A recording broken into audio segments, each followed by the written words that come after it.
Okay, America. Driving to a buddy's house. So I thought I'd give y'all some heads up.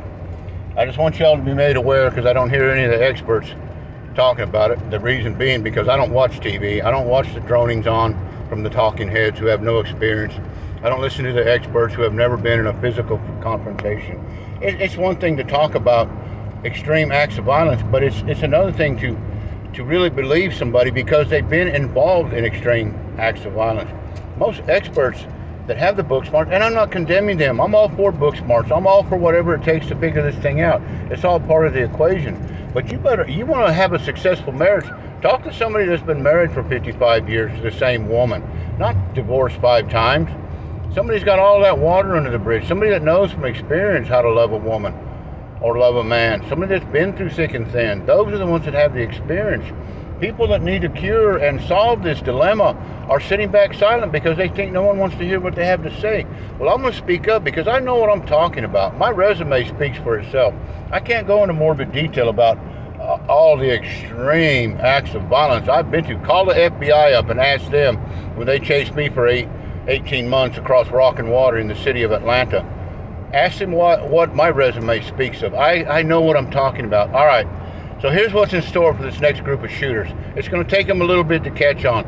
Remember, I told you the shooters sit back, and when a shooter comes on scene and does the dastardly, and then is either killed or surrenders his guns, and his lawyers up and taken away, those live shooters that are lying in wait to spring from cover, and there are many in every city in America. There are those that are waiting because we have troubled people in every city. The next killer might be living down the hallway, sleeping in your house under the age of 17. You just don't know who he is. We never know who they are. I have a better idea than most people because I too had a childhood that was a little affected by a narcissistic, crazy, drunken, enraged father. I know what it's like to be beat by a drunken father before the age of 7. I was put in the hospital 3 times, went to the emergency room 3 times on base because he was in the Air Force. 2 of those 3 times I was admitted to the hospital because of my wounds, the severity of them. I had a great father though. I don't fault my father. He finally stopped drinking. He became one of the best fathers a child could have. But up till when I was a young child, and I had those things, those scars stayed with me.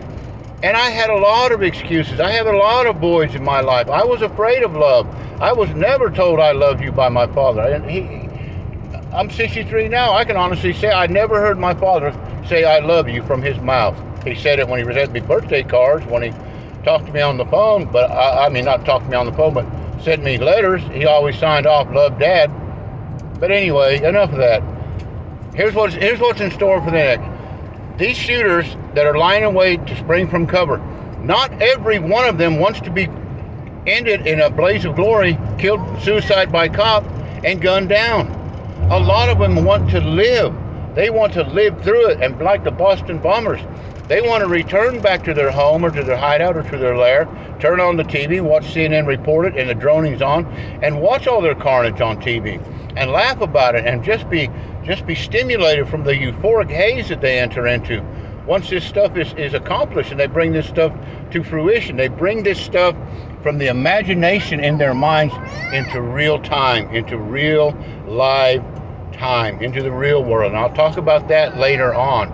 But for now, I want you to be aware that there are going to be shooters that are going to show up soon, if not the next batch, that are going to want to get away. They're going to improvise a plan like this guy in Huntington Park, where he picked a perch he could get away from quickly, where he dressed like a woman to slide by, an ugly woman, nevertheless, but he dressed like a woman. Hold on, I'm with my grandson, by the way. He's going to be the next advisor on shooters. But there are shooters out there that don't want to end in a blaze of glory. They don't want to get shot to death at the end of it all. They want to live through it. They want to be able to sit as a free person and watch all this insanity and watch all this crazy. Hold on, buddy. Let Papa do this. And that's what we need to understand. And also, aside from the killers wanting to get away and come back, there are going to be those that are going to have that spirit of Klebold and Harris. They're going to find somebody who's just like them. They're going to find a buddy who's been in torment like they are. and they're going to find somebody, maybe not have a history of childhood trauma, but they're going to have that psychological, that psychosis that is demented to the point of where they're going to want to shoot up a place. Maybe not a school, but it'll be something with a crowd of 30 plus people at it. And once they shoot it up, they are not going to want to get caught, and they're going to pair up. They're going to pair up, and either they're going to go in and get shot to death, or they're going to go in and do it and get away. You need to understand that's what these would-be killers, these next batch of killers, are looking at. Hey, this guy dressed like a woman, had a high body count, got what he wanted, and was able to slip away undetected and made his escape. Of course, tragically, he got caught later, but that's beside the point. He still got away. He still was able to slip away. So I want all those experts out there to really be on guard and start telling the people that, hey, the next group of shooters might be a pair that are going to come in, do their dastardly, and slip away unnoticed, or really put up a firefight at the end of it all. So that's what we got to look forward to. Because I'm telling you, truthfully, Uvalde was a learning curve for everybody, for law enforcement. But I have to tell you, even with that learning curve, you're still down to a 20-minute window before cops are going to show up. Because when cops show up, they have to suit up, they have to organize, they have to find out who's in charge, and then they have to rush the building, move on the crime scene. That's still 18 to 20 minutes. You can kill 50 people in 11 minutes time with an AR-15 that fires 30 rounds a minute. And you know they fire a lot more than that. That's enough for now. I try to keep these videos at 6 or 7 minutes. It's hard to. But that's enough for now. I'm going to put a video out about where I talk to kids. I'm going to put another one out where I talk to these would-be shooters and try to talk them down off these ledges that they're on. Try to talk them down off these high points that they think they have to do this. They don't. You don't.